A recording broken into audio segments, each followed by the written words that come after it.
성도 여러분, 안녕하십니까? 하나님의 말씀 에스라 1장 1절로 3절의 말씀을 함께 보도록 하겠습니다.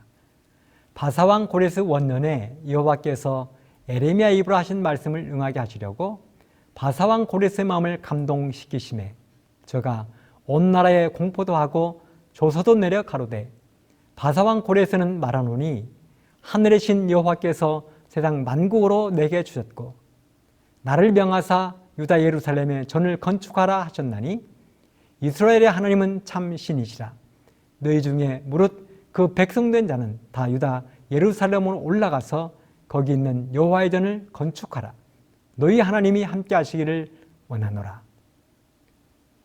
오늘 이 시간에는 누가 고레스의 마음을 감동시키셨는가 하는 제목의 말씀을 준비했습니다.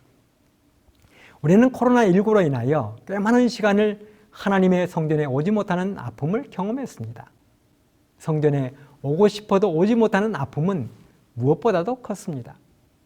온라인 예배가 아무리 좋아도 하나님의 집에 가는 것보다 좋을 수는 없는 것입니다.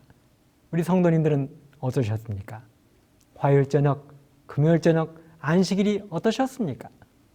안식일 아침에 일찍부터 챙기지 않아도 되고 좀 더 늦잠도 잘 수 있고 이것저것 신경 쓰지 않아도 되어서 편하고 좋으셨습니까? 아니면 성전에 오지 못하니 마음이 불편하고 자꾸만 눈길이 교회로 향하고 다른 성도님들의 얼굴이 그립고 안식일인데 안식일이다 하면서 마음이 불편하셨습니까? 우리는 마땅히 그래야 합니다. 하나님의 백성들은 안식일이 되면 마땅히 하나님의 집인 교회에 있어야 하고 하늘 가는 성도들과 함께 하나님을 경배하고 성도의 교제를 나누어야 합니다. 자꾸만 마음이 불편하고 성도님들이 보고 싶고 그리워져야 합니다. 본향을 사모하고 그리워해야 하는 것입니다. 시편 137편에 보면 바벨론의 포로로 잡혀온 이스라엘 백성들이 시온, 예루살렘, 하나님의 성전을 사무치게 그리워하는 장면을 기록하고 있습니다. 시편 137편의 말씀을 함께 보겠습니다. 우리가 바벨론의 여러 강변 거기 앉아서 시온을 기억하며 울었도다. 그 중에 버드나무에 우리가 우리의 수금을 걸었나니 이는 우리를 사로잡은 자가 거기서 우리에게 노래를 청하며 우리를 황폐케 한 자가 기쁨을 청하고 자기들을 위하여 시온 노래 중 하나를 노래하라 하미로다. 우리가 이 방에 있어서 어찌 여호와의 노래를 부를꼬. 예루살렘아 내가 너를 잊을진데 내 오른손이 그 재주를 잊을지로다. 포로로 잡혀온 백성들이 해가 넘어가는 바벨론 여러 강변 안에 있는 모습을 한번 상상해 보시기 바랍니다. 특별히 안식일이 다 되어 가는데 가서 하나님을 경배할 성전도 없고 마음껏 하나님을 찬양한 노래를 불러야 하는데 그럴 사람들도 없고 하나님의 말씀을 펴서 읽고 말씀을 들어야 하는데 설교해 줄 사람도 없는 그곳 바벨론. 그래서 그들은 두고 온 고향과 가족들, 하나님의 성전을 기억하며 울고 있는 것입니다. 그리고 그들은 자신들이 고향에 들고 온 수금을 버드나무에 걸어버렸다고 했습니다. 수금은 이스라엘 백성들이 하나님을 찬양할 때 사용하던 악기입니다. 그런데 그 수금을 버드나무에 걸어버린 것입니다. 이게 무슨 말입니까? 그것은 이제 바벨론에서 인생을 즐기기 위하여 더 이상 수금을 켜지 않겠다는 것입니다. 바벨론이 주는 쾌락과 즐거움을 거절하겠다는 것입니다. 바벨론을 거절하고 하나님께만 충성하겠다는 것입니다. 사랑하는 성도 여러분, 우리도 이런 사람들이 되어야 하겠습니다. 다른 사람들은 모두가 바벨론, 이 세상이 좋아서 그들의 수금을 켜고 즐길지라도 우리는 우리의 수금을 버드나무에 걸어놓는 사람들이 되어야 하겠습니다. 이렇게 수금을 바벨론의 어느 강변, 버드나무에 걸어놓은 사람들을 가리켜 바벨론 사람들이 말하기를 저 사람은 바벨론 사람이 아니다. 저 사람은 외국인이고 나그네들이다. 저 사람들은 분명 포로로 잡혀온 히브리인들인 것이 분명하다 하고 수군거린 것처럼 손가락질을 받은 것처럼 우리들도 이웃 사람들에게 저 사람들은 제칠 안식일 예수 재림견이 분명하다는 손가락질도 때로는 받아야 되는 것입니다. 그러니까 바벨론 사람들이 와서 뭐라고 욕을 합니까? 3절에 보면 이는 우리를 사로잡은 자가 거기서 우리에게 노래를 청하며 우리를 황폐케 한 자가 기쁨을 청하고 자기들 위하여 시온 노래 중 하나를 노래하라 함이로다. 이렇게 기록을 했어요. 그렇습니다. 바벨론 사람들이 자기들 위해서 수금을 켜고 노래해 보라는 것입니다. 자기들과 함께 먹고 마시고 노래하고 즐겁게 놀아보자는 것입니다. 우리는 이럴 때 어떻게 할 수 있습니까? 이왕 이렇게 된 것 먹고 마시고 노래하고 그냥 타협하면 살자 이럴 수도 있습니다. 그런데 이스라엘 백성들이 어떻게 합니까? 뭐라고 저항합니까? 4절 5절에 보면 우리가 이방에 있어서 어찌 여호와의 노래를 부를고 예루살렘아 내가 너를 잊을진데 내 오른손이 그 제도를 잊을지로다. 하나님의 백성인 우리들이 바벨론에서 외로움과 고난으로 살아가는데 시온 예루살렘에 대한 그리움이 사무치는데 우리가 어떻게 수금을 타고 노래를 부를 수 있습니까? 그럴 바에는 차라리 수금을 타는 오른손을 내려 놓아버리겠다는 것입니다. 사실 비록 그들이 바벨론에 사로잡혀온 몸이기는 했지만 그들에게 바벨론은 기회의 땅이었습니다. 기회도 많고 즐거움도 많은 땅입니다. 그런 것처럼 사탄 마귀가 지배하는 이 땅도 기회와 즐거움이 무궁무진한 땅입니다. 열심히 노력만 하면 먹고 살만한 땅, 즐기면서 한평생을 보내기에 별로 불편함이 없는 땅입니다. 재물, 명예, 핸드폰, 유튜브, 넷플릭스, 게임 즐기고 놀 수 있는 것이 널려있는 땅이 이곳입니다. 하지만 비록 포로로 잡혀온 몸이지만 히브리인들에게 그런 것은 관심의 대상이 아니었습니다. 수금을 버드나무에 걸어버리고 하나님의 집인 시온이 있는 곳을 바라보며 그곳을 그리워했습니다. 마찬가지입니다. 하늘 예루살렘을 향해 가는 마지막 남은 백성, 하나님의 계명과 예수 믿음을 지키는 우리들도 결코 이 세상에 쾌락과 즐거움이 동참할 수 없는 것입니다. 날마다 이 땅에 다시 오실 주님을 그리워하며 하늘 시온성을 그리워해야 합니다. 날마다 자기를 부인하고 자기의 십자가를 지고 예수님을 따라가야 합니다. 이런 성도들은 한 사람도 잃어버림을 당하지 않을 것입니다. 사랑하는 성도 여러분, 우리는 바벨론 세상에 움직이지 않는 말뚝을 박으면 안 됩니다. 우리는 이 땅에 말뚝 박고 사는 사람이 아닌 하늘 나그네들입니다. 히브리서 11장 13, 14절에 보면 이 사람들은 다 믿음을 따라 죽었으며 약속을 받지 못하였으되 그것들을 멀리서 바라보고 환영하며 또 땅에서는 외국인과 나그네로라 증거하였으니 이같이 말하는 자들은 본향 찾는 것을 나타내미라.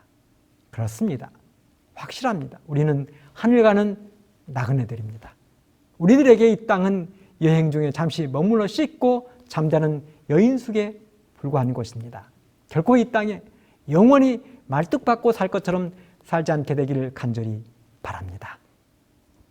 이렇게 바벨론 강변에 앉아 수금을 버드나무에 걸어버린 이스라엘 백성들에게 복음이 들려왔습니다. 그것은 바로 바벨론을 무너뜨리고 새로이 세워진 나라의 왕이 조서를 내린 것입니다. 그 조서의 내용이 바로 우리가 시작하면서 읽은 내용입니다. 다시 한번 읽어보겠습니다. 바사왕 고레스 원년에 여호와께서 에레미야 입으로 하신 말씀을 응하게 하시려고 바사왕 고레스의 마음을 감동시키심에 저가 온 나라에 공포도 하고 조서도 내려 가로되 바벨론 왕 고레스는 말하노니 하늘의 신 여호와께서 세상 만국으로 내게 주셨고 나를 명하사 유다 예루살렘에 전을 건축하라 하셨나니 이스라엘 하나님은 참 신이시라. 너희 중에 무릇 그 백성 된 자는 다 유다 예루살렘으로 올라가서 거기 있는 여호와의 전을 건축하라. 너희 하나님이 함께 하시기를 원하노라. 1절에 보면 하나님께서 에레미야 입으로 하신 말씀을 응하게 하시려고 바사 곧 페르시아의 왕인 고레스를 감동시키셨다고 했습니다. 그렇다면 하나님이 에레미야를 통하여 어떤 말씀을, 어떤 약속을 하셨습니까? 에레미야 25장 12절에 보면 이 온 땅이 황폐하여 놀램이 될 것이며 이 나라들은 70년 동안 바벨론 왕을 섬기리라. 나 여호와가 말하노라. 70년이 마치면 내가 바벨론 왕과 그 나라와 갈대아인의 땅을 그 죄악으로 인하여 벌하여 영영이 황무케 하되. 29장 10절에도 이렇게 기록을 했습니다. 나 여호와가 이같이 말하노라. 바벨론에서 70년이 차면 내가 너희를 권고하고 나의 선한 말을 너희에게 실행하여 너희를 이곳으로 돌아오게 하리라. 그렇습니다. 선지자 에레미야를 통하여 하나님이 이스라엘 백성들과 하신 약속이 있습니다. 그 약속은 바로 이스라엘 백성들이 바벨론의 포로로 잡혀가서 70년 동안 바벨론 왕을 섬기며 포로 생활을 하겠지만 70년이 마치면 바벨론 왕과 그 나라를 벌하겠다는 것입니다. 그리고 70년이 차면 반드시 하나님의 성전이 있는 예루살렘으로 돌아오게 하겠다는 것입니다. 이렇게 이스라엘 백성들이 바벨론의 포로로 잡혀가 70년 동안 포로 생활을 하고 70년이 지나면 바벨론에서 돌아올 것이라고 예언한 에레미야는 바벨론에 가본 적이 없습니다. 그리고 기원전 570년경에 죽었습니다. 바벨론이 기원전 538년에 메데 페르시아에 의해서 멸망을 당했으니 에레미야는 바벨론이 멸망당하기 전에 이미 죽은 것입니다.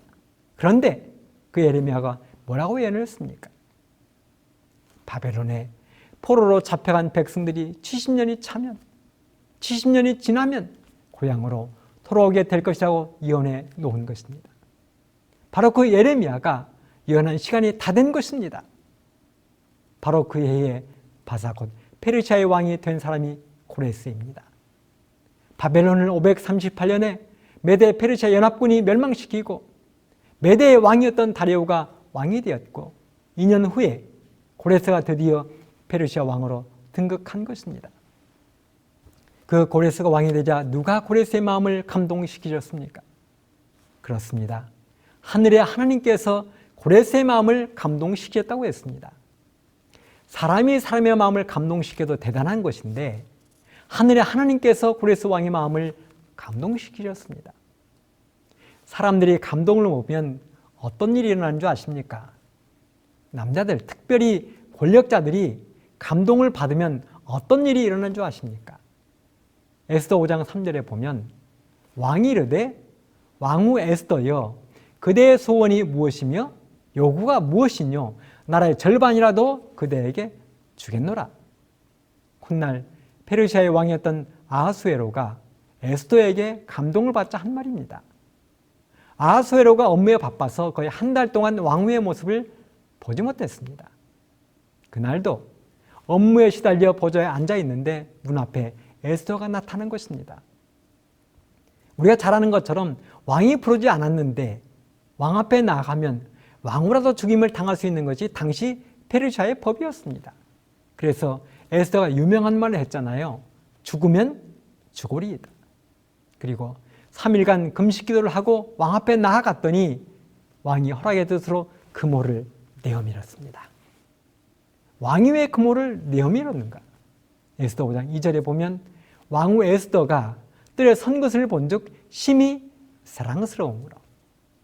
이렇게 감동을 먹은 아하수에로가 에스더에게 뭐라고 이야기를 했습니까? 그대의 소원이 무엇이뇨? 나라의 절반이라도 주겠다는 것입니다. 생각해 보십시오. 당대 지상 최고의 나라였으니 영토가 얼마나 어마어마하겠습니까? 남아일은 중천금인데 그 나라의 왕이 나라의 절반이라도 주겠다는 것입니다. 이게 바로 남자들이 감동을 먹으면 일어날 수 있는 일입니다. 그뿐인 줄 아십니까? 마태복음 14장 6절 7절에 보면 마침 헤롯의 생일을 당하여 헤로디아의 딸이 연석 가운데서 춤을 추어 헤롯을 기쁘게 하니 헤롯이 맹세로 그에게 무엇이든지 달라는 대로 주겠다 허락하거늘. 여기 미친 사람 또 하나가 더 있습니다. 바로 이스라엘의 왕이었던 헤롯입니다. 그 헤롯이 자기 동생의 부인을 빼앗았는데 헤로디아입니다. 그 헤로디아의 딸 살로메가 헤롯의 생일날 생일 잔치에서 춤을 춘 것입니다. 시대의 소망에 보면 살로메는 여인으로서의 아름다운 한창 꽃피던 나이였다고 했습니다.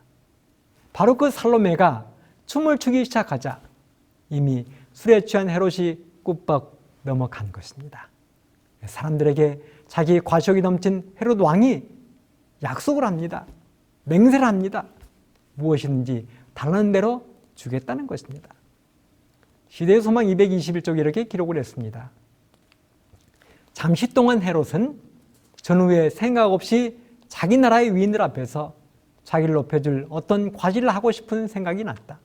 그는 헤로디아의 딸이 무엇을 원하든지 심지어 나라의 절반이라도 주겠다고 맹세하고 약속하였다.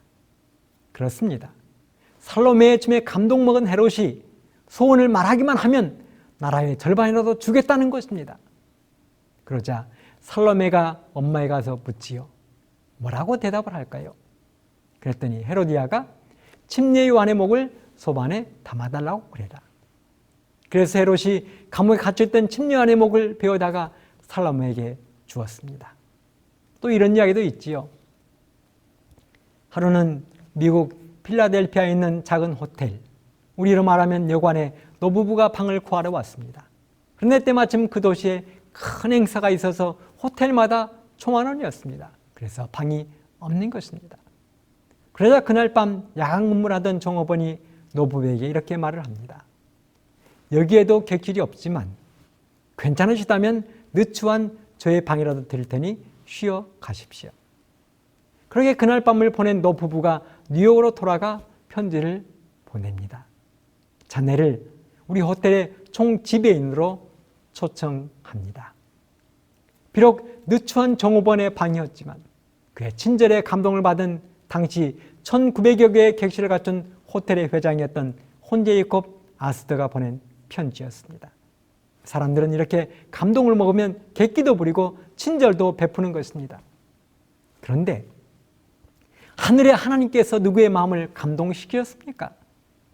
당대 최고의 제국을 이룬 페르시아의 왕 고레스의 마음을 감동시킨 것입니다. 그렇게 하나님으로부터 감동을 먹은 고레스가 어떤 일을 합니까? 에스라 1장 2절 3절에 보면 바사왕 고레스는 말하노니 하늘의 신 여호와께서 세상 만국으로 내게 주셨고 나를 명하사 유다 예루살렘의 전을 건축하라 하셨나니 이스라엘의 하나님은 참 신이시라. 너희 중에 버릇 그 백성된 자는 다 유다 예루살렘으로 올라가서 거기 있는 여호와의 전을 건축하라. 너희 하나님이 함께 하시기를 원하노라. 그렇습니다. 이스라엘 백성들에게 석방령을 내린 것입니다. 원하는 사람은 다 하나님의 집이 있는 그들의 나라 고향으로 돌아가라는 것입니다. 가서 여호와의 전을 건축하라는 것입니다. 그것도 그냥 보내는 것이 아닙니다. 에스라엘장 7절로 11절에 있는 말씀을 보면 고레스 왕이 또 여호와의 전 기명을 꺼내니 옛적에 느부갓네살이 예루살렘에서 옮겨다가 자기 신들의 당에 두었던 것이라. 바사왕 고레스가 고지기 미르드사를 명하여 그 그릇을 꺼내어 계수하여 유다 목백 세스바셀에게 붙이니 그 수요는 금반이 32요 은반이 1천이요 칼이 29요 금대접이 30이요 그보다 차한 은대접이 410이요 기타 기명이 1천이니 금은 기명의 도합이 5,400이라. 사로잡힌 자를 바벨론에서 예루살렘으로 데리고 올 때에 세스바살이 그 기명들을 다 가지고 왔더라. 그렇습니다. 지금부터 70년 전 바벨론의 느부갓네살 왕이 이스라엘을 멸망시키면서 전리품으로 가져왔던 그 모든 것들을 다 가지고 가라는 것입니다. 얼마나 엄청난 일입니까? 이스라엘 백성들이 고향을 시온을 그리워하며 날이면 날마다 바벨론 강가에서 눈물을 쏟았는데 수금을 버드너머에 걸어버렸는데 사람들이 아무리 유혹을 해도 참고 또 참아왔는데 드디어 마음 놓고 고향으로 하나님이 약속하신 평화의 땅 예루살렘으로 돌아갈 수 있게 된 것입니다. 그런데요, 지금 포로 석방령을 내리고 창고를 열어 약탈한 물건을 다 꺼내준 고레스는 하나님을 믿는 사람이 아닙니다. 그런데 그가 왜 이런 일을 하고 있습니까? 그렇습니다. 하나님이 감동을 시켰기 때문입니다. 그렇다면 하나님을 믿어본 적이 없는 고레스는 어떻게 하나님의 감동을 받았을까요? 어떤 계기로 그는 하나님의 감동을 받아들였을까요? 그 실마리를 우리는 성경과 연회신에서 찾아볼 수 있습니다. 다니엘서 1장 21절 다니엘은 고레스 왕 원년까지 있습니다. 6장 28절. 이 다니엘이 다리오 왕의 시대와 바사 사람 고레스 왕의 시대에 형통하였더라. 그렇습니다. 그때까지 누가 살고 있었어요? 그렇습니다. 하나님의 위대한 종 다니엘이 그때까지 살고 있었습니다. 선지자 왕 556쪽에도 보면 바벨론이 함락된 지 약 2년 이내에 다리오가 죽자 고레스가 왕위를 계승하였고, 고레스의 통치 원년은 최초의 히브리인 무리가 느부갓네살에 의하여 저희 본향인 유다에서 바벨론으로 사로잡혀온 지 70년이 차는 중요한 해였다. 하나님께서는 다니엘이 사자굴에서 구원받은 사실이 고레스 대왕의 마음에 좋은 인상을 주도록 하셨다. 선견지명에 능력 있는 정치가로서 하나님의 사람의 훌륭한 특성들이 바사의 통치자로 하여금 그에게 특별한 존경심을 나타내고 그의 판단을 높이게 하였다. 그리고 이제 하나님께서 예루살렘에 있는 당신의 성전을 재건하게 하시리라고 말씀하신 바로 그때에 하나님께서는 고레스로 하여금 다니엘이 잘 알고 있었던 자기 자신에 관한 예언들을 깨닫고 그의 대리자로서 유다 백성에게 자유를 허락하도록 그를 감동시키셨다. 고레스는 다니엘이 믿음으로 사자굴에서 살아놓은 모습을 보았습니다.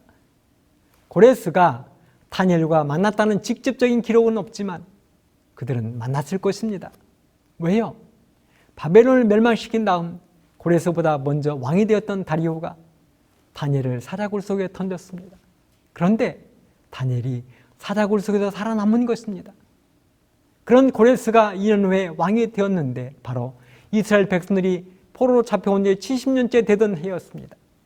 그래서 이미 고레스의 마음에는 다니엘을 통하여 감동받을 준비가 끝나 있었습니다.